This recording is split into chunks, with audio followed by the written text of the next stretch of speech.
Pomo kaki padha dipun eling mring pitutur engong sira uga satriya arane kudu anteng jatmika ing budi ruruh sarta wasis samubarangipun.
Keris pada awal mulanya itu tumbuh berkembang dari Jawa dan kemudian menyebar luas ke seluruh Nusantara.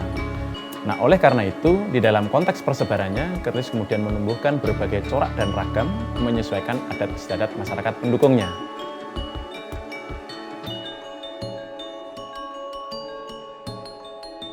Bahwa keris itu sebenarnya bukanlah semata-mata senjata tikam, senjata untuk menusuk atau eksekusi, tidak, tapi lebih cenderung kepada simbol kemanunggalan antara yang di atas dengan yang di bawah.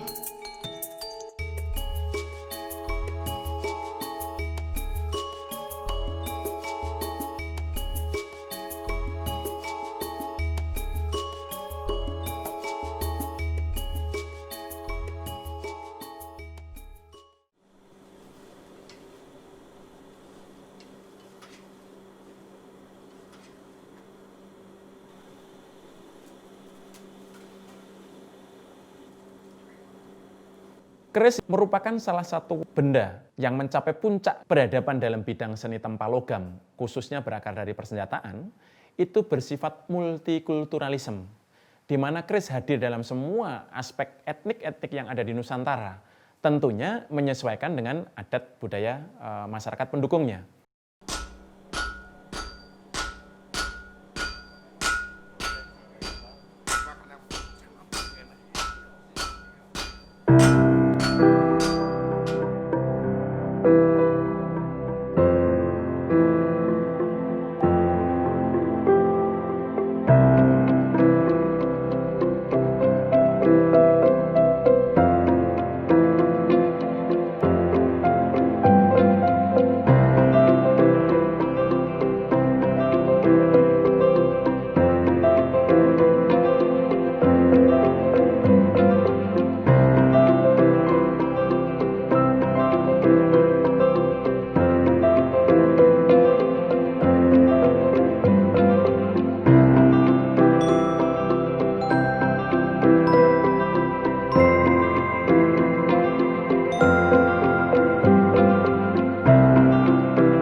rejeki aja tawong, jisim halus, roh halus, kang ikal bakal, kang cikal bakal oning desa Wonosari kene.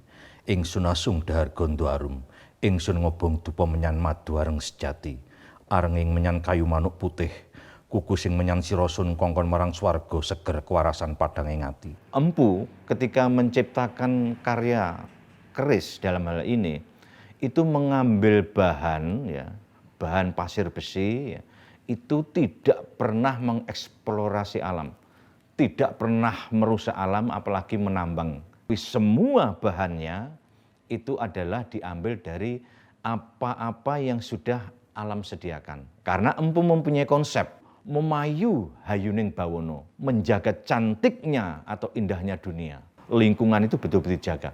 Secara esensi, keris adalah percampuran dari berbagai unsur logam tadi, sehingga di dalam konteks pembuatannya esensinya adalah mencampur. Tapi di dalam konteks pembuatan di sini diawali dulu di mana seorang empu itu atau seorang pemesan itu berjumpa atau ketemu.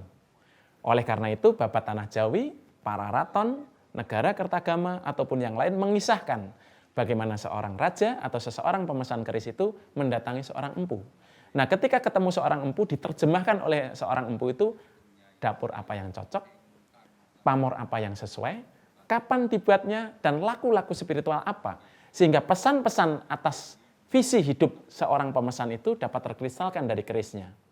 Nah, ketika semua ini sudah ditemukan atau sudah ada kesepakatan, kemudian dilakukan upacara wiwitan.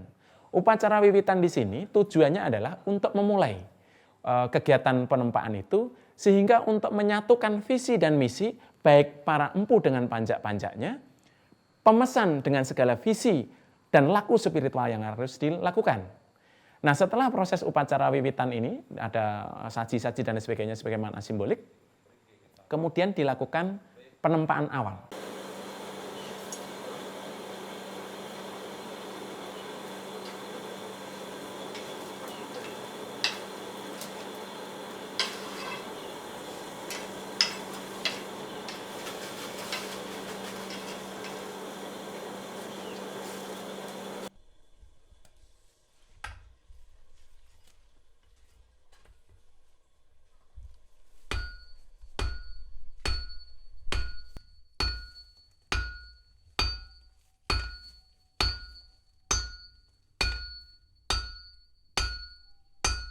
Nah, penempaan awal ini dikenal dengan istilah ngwasuh.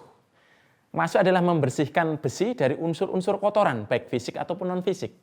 Ngwasuh berarti mencuci atau membersihkan biji besi ini yang secara simbolik adalah membersihkan segala nafsu-nafsu buruk bagi para empu dan pemesannya. Kemudian setelah diwasuh, disisiplah bahan pamor. Kemudian dilipat-lipat yang dikenal dengan istilah membuat winih pamor.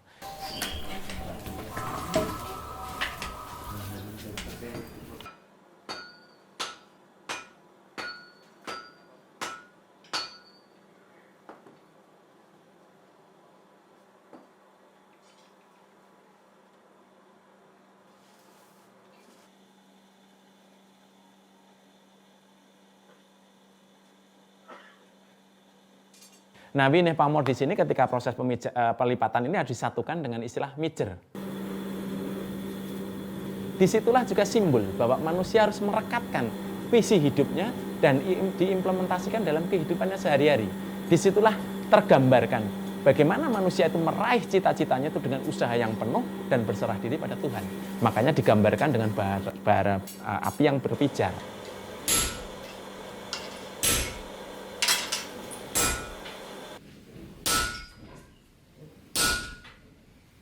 Setelah ditempa berulang-ulang sampai bahkan ribuan kali lipatan, kemudian di situ menjadi winih pamor tadi ditekuk menjadi dua bagian. Disisipkanlah namanya lapisan baja atau wojo. Wojo itu artinya kekuatan atau gigi. Sehingga itulah yang akan menjadi bagian ketajaman di dalam bilah keris. Baja itu adalah simbol jiwa atau ruh manusia harus teguh, tapi tajam dan kuat. Nah, kemudian dilipat atau disisipkan di antara winih pamor tadi. Jadi baja dari tengah-tengah. Nah, penyisipan baja di antara lapisan pamor itu disebut dengan istilah nyelorok. Nyelorok artinya di dalam konteks simbolik adalah menemukan esensi jiwa atas kehidupan manusia yang akan terimplementasikan dalam kehidupannya. Jadi manusia harus mengerti tentang sejatinya hidup.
Ketika proses nyelorok ini selesai, kemudian dibuat namanya bakalan.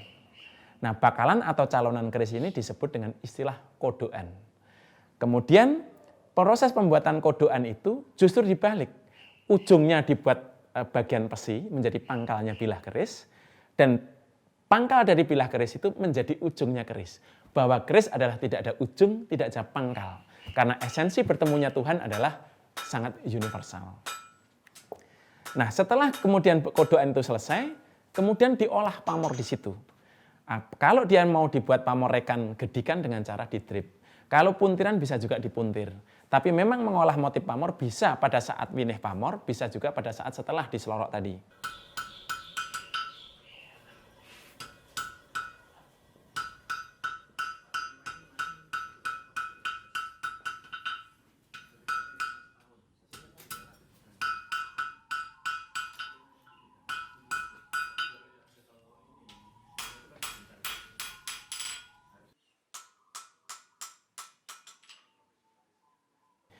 Nah, setelah kodokan itu selesai atau calonan keris itu selesai, proses pembakaran awal sudah selesai. Kemudian keris itu dibentuk sedemikian rupa dengan teknik dikikir. Dikikir, kemudian bisa dipahat dan lain sebagainya sesuai dengan rincikan-rincikan yang ada.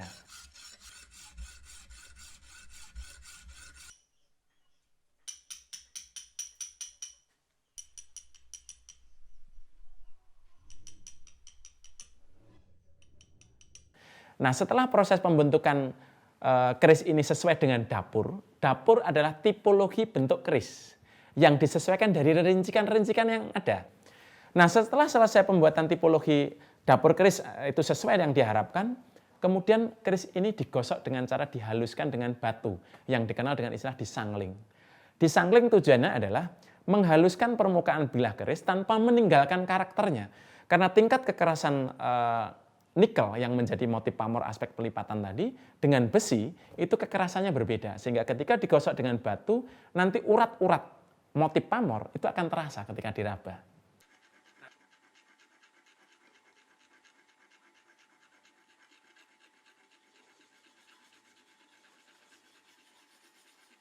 Setelah disangling selesai, kemudian disepuh. Disepuh adalah tujuannya untuk satu, menajamkan ujung keris. Yang kedua adalah meningkatkan elastisitas dari bilah keris itu sendiri. Ingat bahwa keris adalah senjata teknomik sebagai alat tusuk. Sehingga ujungnya harus keras, tapi dia tetap elastis di pangkalnya. Nah, makanya salah satu bentuk gonjo tadi di pangkal tadi secara simbolik memang sebagai simbol lingga dan yoni, tapi juga mencerminkan sebagai fungsi teknomik meredam energi balistik. Nyepuh artinya dinuakan. Dituakan dalam konteks ini adalah menuakan jiwa dan pikiran manusia menjadi dewasa.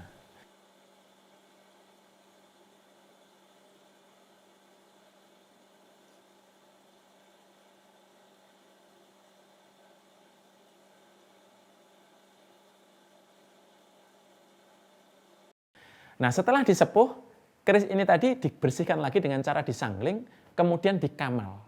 Dikamal adalah direndam dalam larutan belerang dan garam. Bisa juga dicampur dengan lumpur putih dan lain sebagainya. Tujuannya adalah membuka pori-pori ataupun serat-serat dari permukaan bilah keris dan menajamkan urat-urat dari pamor tadi. Sehingga ketika proses selanjutnya adalah diwarangin, yaitu direndam dalam larutan arsam arsenik, pamor tadi menjadi tajam warnanya. Guratan-guratannya menjadi tegas.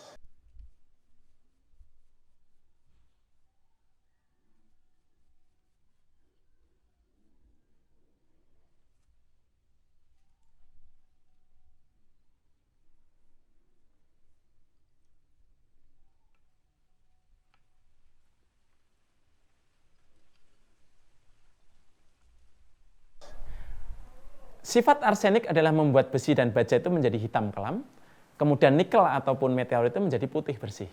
Sehingga mewarangi adalah memunculkan motif ornamentik baik abstrak ataupun figuratif yang disebut pamor itu menjadi lebih menonjol warnanya. Nah, setelah diwarangin selesai, keris itu kemudian diminyakin, dikasih minyak sebagai cutting. Arsenik selain untuk memunculkan motif pamor tadi juga sebagai cutting agar tidak mudah berkarat. Di sisi yang lain, zaman dulu dipercaya dia beracun. Nah, oleh karena itu, agar racunnya itu tidak mengembang kemana-mana, ketika dipegang juga tidak mengganggu tangan, kemudian mengganggu kesehatan seseorang, kemudian diminyaki tadi. Nah, minyak biasanya dari campuran cendana, melati, ataupun yang lain yang berbau harum. Nah, setelah selesai diminyakin tadi, keris kemudian dibuatkan sandangan, berupa sarung yaitu warangka dan hulunya. Nah, ketika pada awal mulanya biasanya diawali pembuatan hulu, kemudian mendaknya, kemudian baru dibuatan warangka. Karena untuk membuat warangka menggunakan pedoman bentuk hulunya tadi. Nah, setelah bilah dimasukkan kepada warangka tadi, dikenal dengan istilah nyegrek, keris itu selesai dibuat. Apakah keris ini sudah sempurna? Belum. Di dalam konteks pembuatan secara teknologi fisik itu sudah selesai. Tapi harus ada upacara namanya tutupan.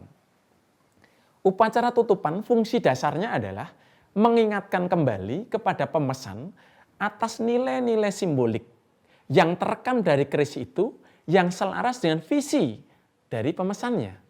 Oleh karena itu upacara dilakukan biasanya malam hari. Puncak di dalam upacara itu dilakukan kirap, yaitu keliling kampung ataupun lingkungannya ke arah kiri yang menggambarkan tentang keselarasan hidup manusia itu sendiri. Setelah itu kemudian keris diserahkan kepada pemiliknya bahwa keris adalah semata sebuah karya budaya yang penuh tanda atas visi hidup pemiliknya. Samarpa moring suksmo sinuksmaya winahya ing sepi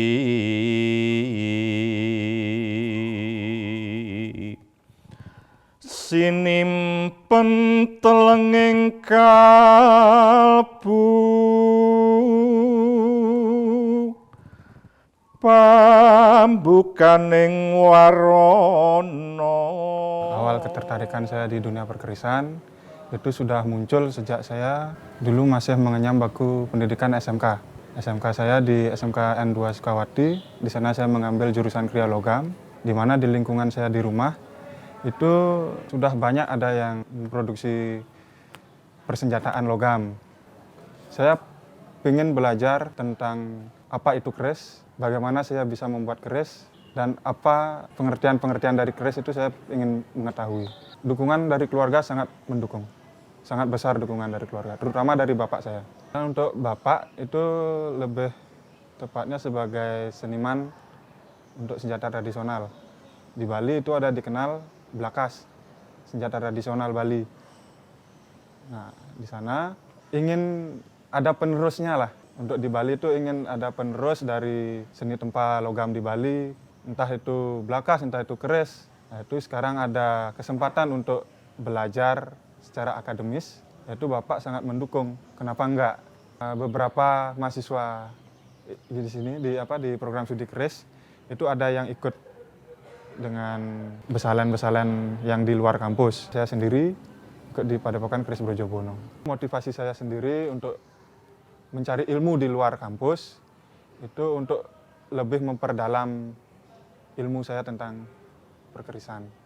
Terutama di kampus kita mendapat teori-teori dan praktek, juga itu menurut saya secara pribadi itu belum maksimal untuk bekal saya ke depannya setelah lulus. Maka dari itu saya mencoba juga untuk mencari tempat di luar kampus untuk saya bisa membuat keris, kemudian belajar tentang keris juga.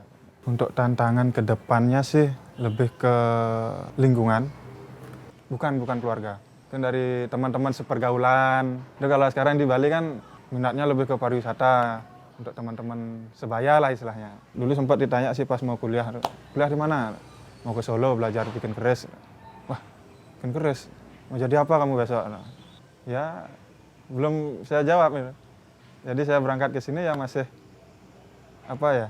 menyiapkan jawaban untuk itu.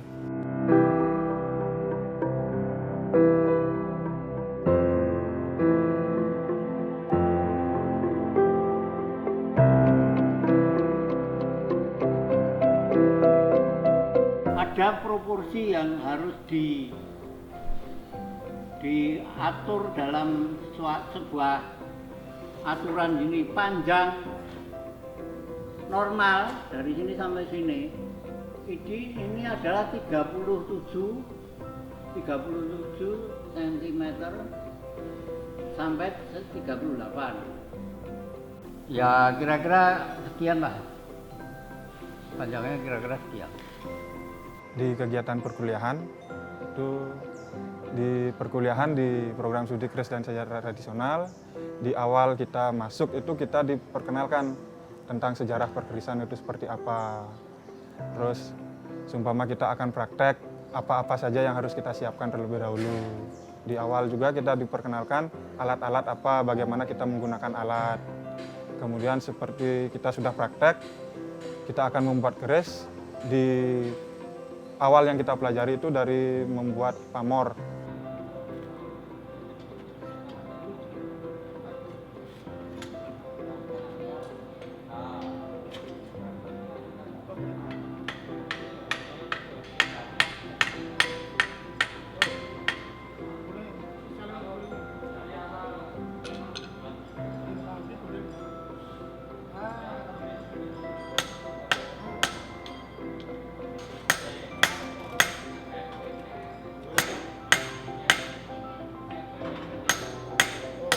Ilmu perkerisan itu dikenal dengan istilah ilmu kang sinengker.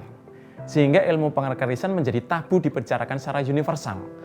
Oleh karena itu, seringkali menjadi pengetahuan terputus pada era-era masa lampau. Karena menjadi sangat tabu mentransfer keilmuan itu pada masyarakat secara umum. Di mana seorang seniman selalu kita bingkai dalam satu hal yang kaku, tidak akan pernah menghasilkan estetika yang bagus.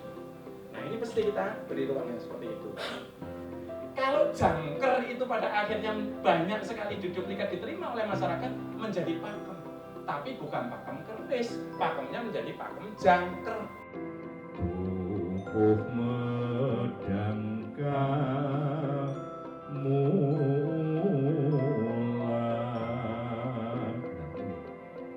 Jadi orang membuat keris itu adalah pandiri kang kinarasupit.